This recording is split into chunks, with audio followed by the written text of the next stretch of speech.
దుర్మార్గమైనటువంటి పరిపాలన చేసింది మీరు. మీ ఇష్టం వచ్చినట్టు మహిళలకు అన్యాయం జరుగుతుంటే న్యాయం చేయకుండా చట్టాలన్నీ నిర్వీర్యం చేసేశారు వైసీపీ టైంలో. ఈ రోజున మీరు నీతులు మాట్లాడుతున్నారు. సజ్జల గారేమో సంకరజాత్ అంటారు. ఏంటి అసలు కాలకేయాలు మించిపోయి ఇష్టం వచ్చినట్టు మీరు మాట్లాడుతున్నారు. వాళ్ళు ఏమనుకుంటున్నారు అసలు మీరు? మొన్న మహిళలనేమో వేసలు అన్నారు, నిన్నేమో సంకరజాత్ అనిపించారు, నేడేమో రాళ్లతో మహిళల్ని కొట్టించారు. ఏమిటి అరాచకం? మహిళలంటే ఏంటి మీకు ఇంత ద్వేషం, విద్వేషం ఏంటి?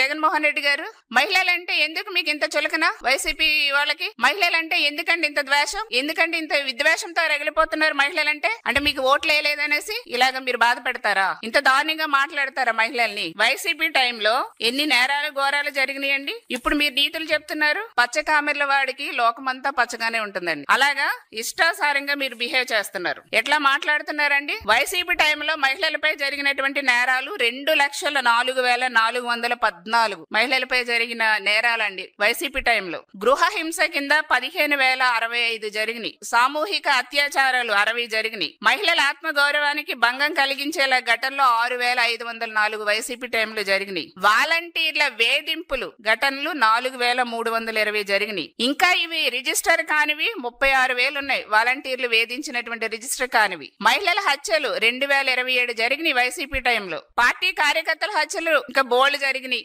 ఓన్లీ నేను మహిళల గురించి చెప్తున్నా. అమరావతి రైతులపై అక్రమ కేసులు 267 మందిపై 2,526 కేసులు పెట్టారు. ఎంత దారుణమండి. వైసీపీ టైంలో మీరు ఇష్టం వచ్చినట్టు ఎస్సీల మీదే అట్రాసిటీలు పెట్టారు. ఒక మైనర్ బాలికని రాజమండ్రిలో 4 రోజులు వరుసగా అత్యాచారం చేసి తిప్పి తిప్పి తిప్పి తిప్పి పోలీస్ స్టేషన్ ఎదురుగుండా వదిలేసి వెళ్ళిపోయారు. ఏం చేశారు మీరు? మేము వెళ్ళి అక్కడ అన్ని యాజిటేషన్ చేసి గవర్నమెంట్ హాస్పిటల్లో చేర్పించి అవన్నీ కూడా చేసాం టీడీపీ వాళ్ళు. మా రోజు మీరు ఎక్కడ పట్టించుకున్నారు? మీ కాన్స్టిట్యున్సీ పులివెందుల్లోనే ఒక దళిత మహిళ మీద అత్యాచారం చేస్తే అక్కడికి వెళ్లి పరామర్శించి వాళ్ళకి సపోర్ట్ గా నిలిచినటువంటి మా టీడీపీ నాయకుల మీద, ఎస్సీల మీదే మళ్ళీ అట్రాసిటీ పెట్టించారు. ఎందుకండి? దళితుల రాజధాని అండి అక్కడ అమరావతి. అక్కడే యాజిటేషన్ చేస్తున్నటువంటి రాజధాని కొనసాగించాలని చేస్తున్నటువంటి దళితుల మీద ఎస్సీ ఎస్టీ అట్రాసిటీ పెట్టారు. మీరు దళితుల్ని, దళిత మహిళల్ని, యావత్ మహిళల్ని అందరినీ కూడా ఇంత దారుణంగా అసభ్యకరమైనటువంటి పదజాలంతో అవమానిస్తారా?